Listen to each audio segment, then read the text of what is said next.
Ne sont pas pour la vidéo, je suis pas forcément aussi, peut-être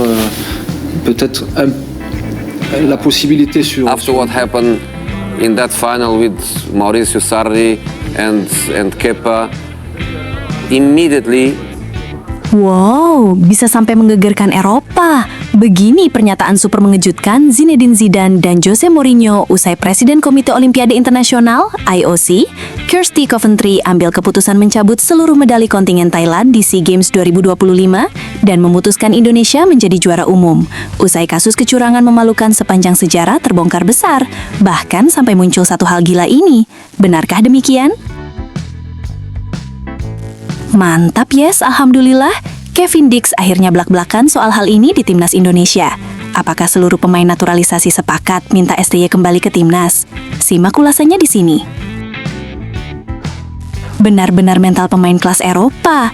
Jordi Amat langsung peringatkan pelatih baru senior Indonesia, terutama soal target lolos Piala Dunia 2030. Wah, penasaran kan? Yuk simak video ini sampai selesai ya guys. Sebelum dimulai pembahasan, mohon bantuannya untuk subscribe channel ini, agar tidak ketinggalan info Timnas Indonesia. Dilansir dari situs web Fiksi Garuda, tepat hari ini, kontroversi besar yang mewarnai penyelenggaraan SEA Games 2025 di Thailand kini memasuki babak yang semakin memanas setelah beberapa tokoh ternama dunia olahraga memberikan pendapat tajam dan keras terhadap insiden yang terjadi di ajang olahraga terbesar se-Asia Tenggara ini. Salah satunya adalah legenda sepak bola timnas Prancis, Zinedine Zidane, yang dikenal dengan ketegasan dan keberanian dalam berbicara, serta pelatih legendaris asal Portugal, Jose Mourinho, yang juga dikenal memiliki sikap tegas dalam berbagai hal terkait keadilan dan integritas. Sebagaimana yang diumumkan oleh Ketua Komite Olimpiade Internasional (IOC), Kirsty Coventry, keputusan tegas telah diambil terhadap serangkaian pelanggaran yang terjadi di SEA Games 2025. Salah satu sorotan utama adalah insiden yang melibatkan atlet kickboxing Indonesia, Andi Mesyarajerni, yang terungkap telah menjadi korban dari keputusan wasit yang tidak adil dan dianggap sangat merugikan bagi Indonesia. Berbagai keputusan kontroversial lainnya juga menjadi pemicu munculnya sanksi berat terhadap Thailand, tuan rumah SEA Games 2025. Zinedine Zidane yang terkenal dengan kepemimpinannya di lapangan hijau dan kejujuran dalam permainannya, tak ketinggalan memberikan komentar keras terkait insiden tersebut. Pria yang juga memiliki pengalaman luas sebagai pelatih ini menilai bahwa kejadian yang terjadi di SEA Games 2025 menunjukkan adanya ancaman serius terhadap integritas olahraga itu sendiri. Olahraga bukan hanya tentang kemenangan, tetapi juga tentang nilai-nilai yang lebih besar, keadilan, rasa hormat, dan integritas. Ketika sebuah negara tuan rumah menggunakan kekuasaannya untuk memanipulasi hasil pertandingan, itu bukan lagi olahraga, itu adalah penipuan, ujar Zidane dengan penuh penekanan dalam wawancara eksklusifnya kepada media internasional. Zidane melanjutkan, kehormatan dan keadilan adalah fondasi dari setiap ajang olahraga, baik itu SEA Games, Piala Dunia, atau Olimpiade. Jika itu tercederai, maka seluruh dunia akan melihat olahraga sebagai ajang yang penuh tipu daya dan tidak lagi memberi penghargaan kepada atlet yang berjuang keras dengan integritas. Zidane menambahkan bahwa ia sepenuhnya mendukung keputusan IOC yang membatalkan seluruh medali yang diraih oleh Thailand di SEA Games 2025, serta keputusan untuk memberikan gelar juara umum kepada Indonesia sebagai bentuk pengakuan atas perjuangan atlet yang berkompetisi dengan adil dan tanpa adanya pengaruh luar. Keputusan ini adalah langkah yang benar. Tidak ada tempat bagi ketidakadilan dalam olahraga. Saya mendukung penuh hak atlet Indonesia seperti Andi Mesyarajerni yang telah bekerja keras dan berjuang dengan penuh integritas untuk meraih medali, kata Zidane. Tidak kalah keras, Jose Mourinho, pelatih Benfica yang dikenal dengan sikap tegasnya terhadap ketidakadilan, turut angkat bicara. Mourinho, yang sering mengkritik keputusan-keputusan wasit yang dianggap kontroversial dalam dunia sepak bola, mengungkapkan pendapatnya mengenai krisis yang terjadi di SEA Games 2025. Saya percaya bahwa olahraga adalah cermin dari karakter bangsa. Jika sebuah negara membiarkan ketidakadilan terjadi, maka itu merusak seluruh sistem. Kita berbicara tentang integritas, bukan hanya kemenangan semata. Keputusan IOC yang membatalkan medali Thailand adalah langkah yang sangat diperlukan, ujarnya dengan nada penuh percaya diri dalam konferensi pers. Mourinho, yang selama ini dikenal tidak segan-segan mengkritik kebijakan penyelenggara olahraga atau federasi, menegaskan bahwa tindakan Thailand tidak hanya merusak integritas SEA Games, tetapi juga memberikan dampak negatif yang lebih luas pada persepsi global terhadap Asia Tenggara. Thailand tidak hanya merusak ajang SEA Games, tetapi mereka juga merusak citra Asia Tenggara sebagai wilayah yang seharusnya mencerminkan nilai-nilai olahraga yang adil dan jujur. Saya berharap langkah ini bisa memberi pelajaran bagi negara lain bahwa tidak ada toleransi terhadap manipulasi dalam olahraga. tegas Mourinho. Pelatih asal Portugal ini juga mengapresiasi keputusan IOC yang memberikan gelar juara umum kepada Indonesia. Indonesia layak mendapat penghargaan ini. Mereka adalah contoh nyata dari atlet yang berjuang dengan integritas dan tekad. Semangat mereka harus dihargai dan dicontoh oleh semua orang, ujar Mourinho, yang juga memberikan dukungan penuh kepada atlet Indonesia yang menjadi korban ketidakadilan, seperti Andi Mesyarajerni. Keputusan IOC yang mencabut seluruh medali yang diraih oleh Thailand, termasuk medali emas dalam berbagai cabang olahraga, serta sanksi larangan berkompetisi bagi Thailand di ajang internasional untuk seumur hidup, menjadi topik pembicaraan hangat di seluruh dunia.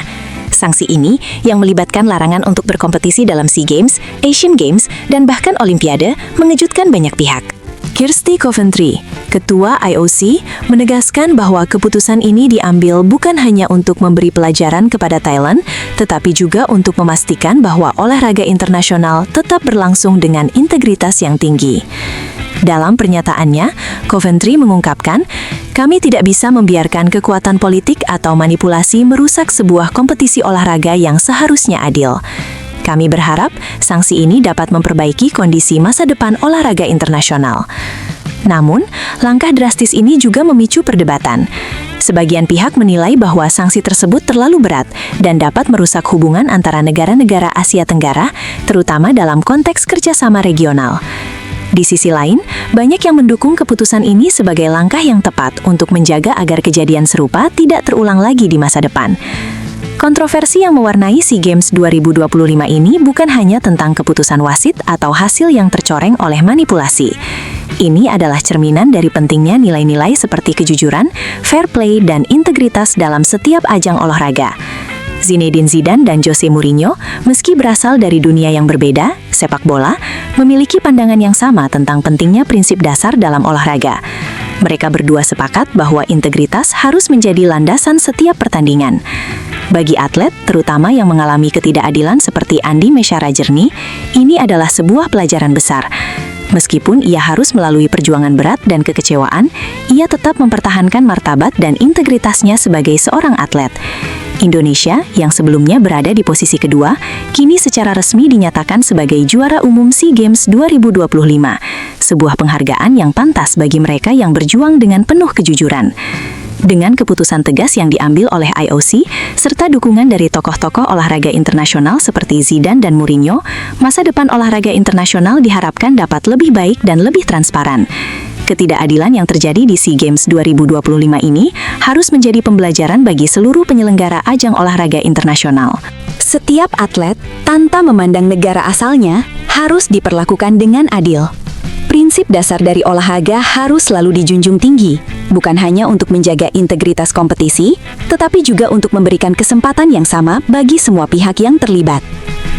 Melalui keputusan IOC ini, diharapkan bahwa kejadian serupa tidak akan terulang lagi, dan bahwa kita akan menyaksikan lebih banyak ajang olahraga yang mencerminkan nilai-nilai sportivitas yang sejati.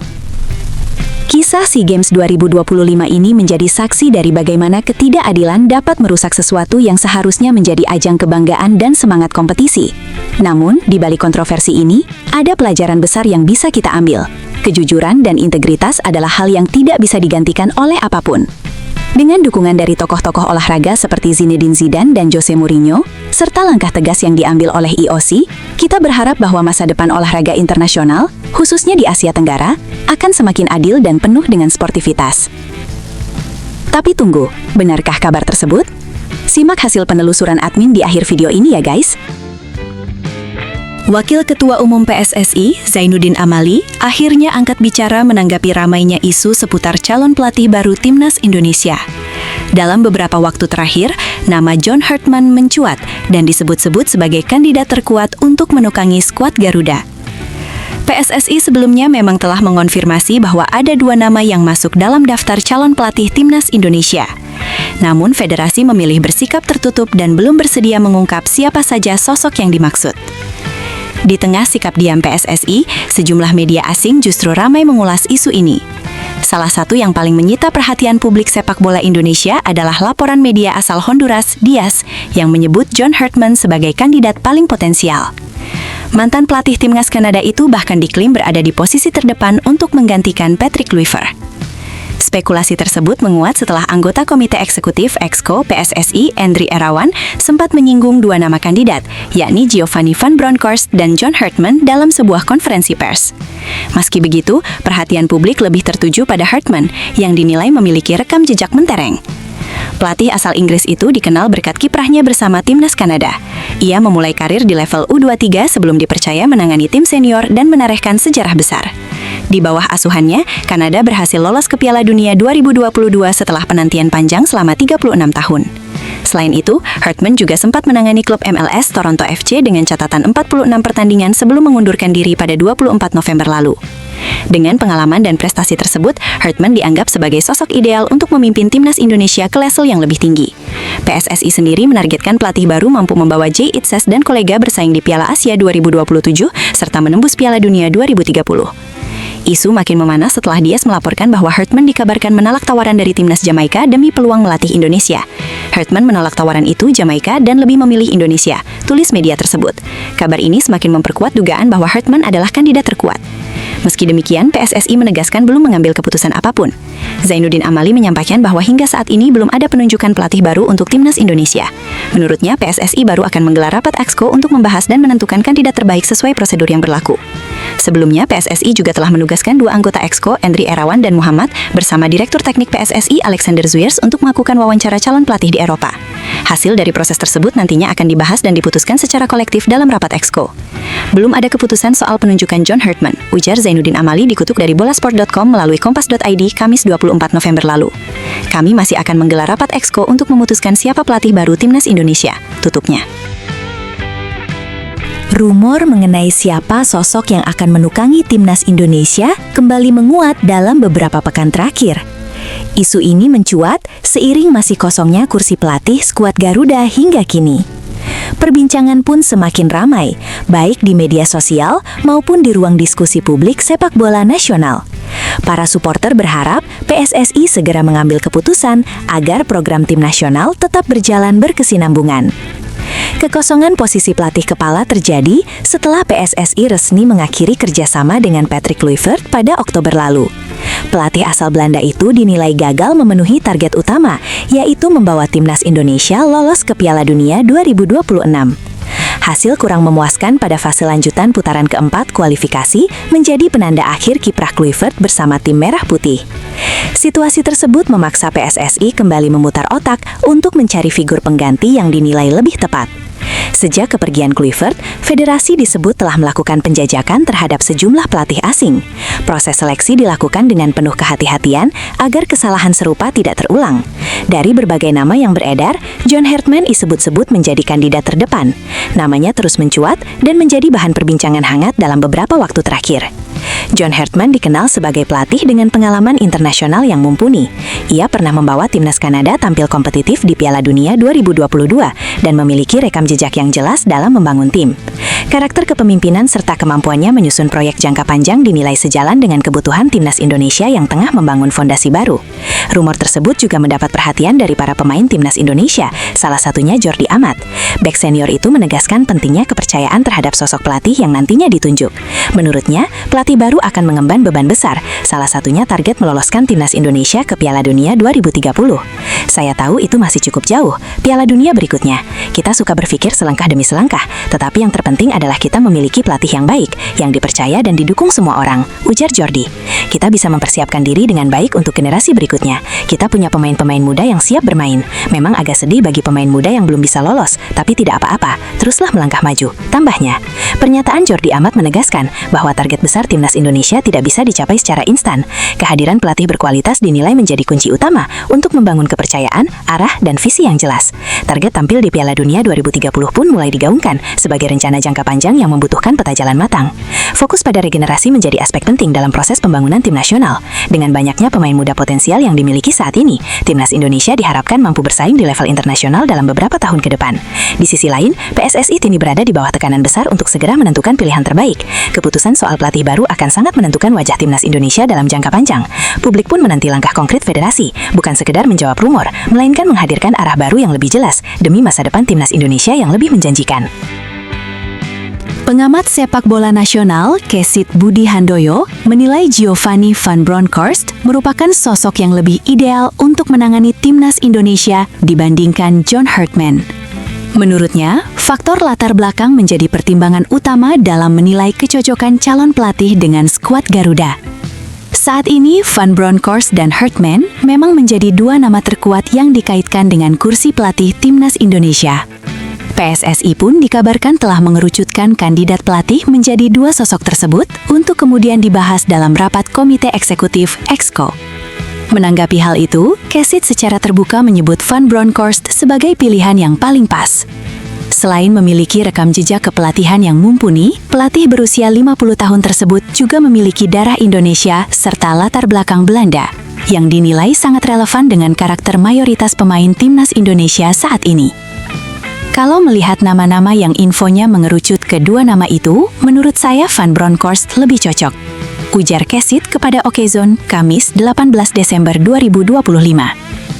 Dia dari Belanda, lebih pas dengan para pemain timnas. Selain itu, dia juga punya darah Indonesia dan pengalaman melatih klub-klub besar Eropa. Lanjutnya, Kesit menilai kombinasi tersebut akan memudahkan proses adaptasi Van Bronckhorst jika nantinya resmi menangani timnas Indonesia.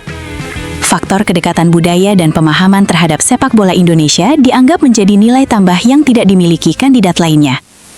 Proses adaptasinya akan lebih cepat dibandingkan Herdman, karena Van Bronckhorst sudah cukup mengenal Indonesia, tegas Kesit. Sementara itu, terkait kepastian pelatih baru, anggota Exco PSSI Endri Erawan memberi sinyal bahwa pengumuman resmi kemungkinan dilakukan paling lambat pada Januari 2026. Hal itu lantaran Ketua Umum PSSI Erick Thohir saat ini masih fokus mengurus kontingen Indonesia di ajang SEA Games Thailand 2025. Semua sudah saya laporkan ke Ketua Umum yang sedang fokus SEA Games. Biarkan beliau menyelesaikan tugasnya di sana terlebih dahulu, ujar Endri.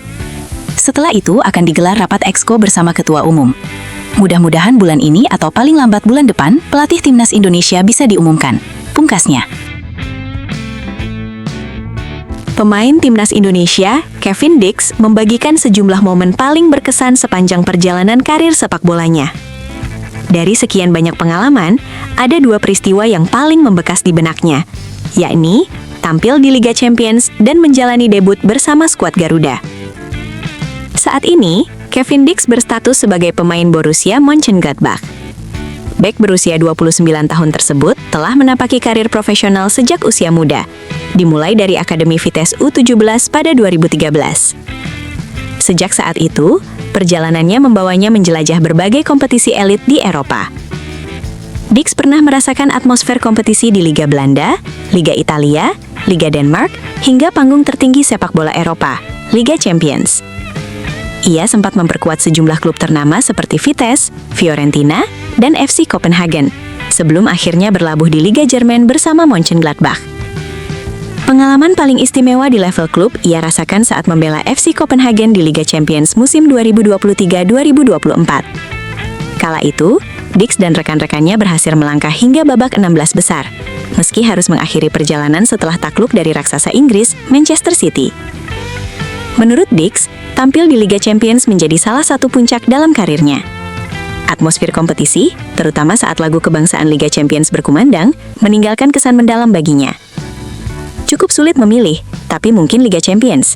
Pertama kali saya mendengar lagu Liga Champions saat berada di lapangan, itu salah satu momen terbesar dalam karir saya, ujar Kevin Dix dalam wawancara eksklusif dengan iNews TV, dikutip Jumat 19 Desember 2025.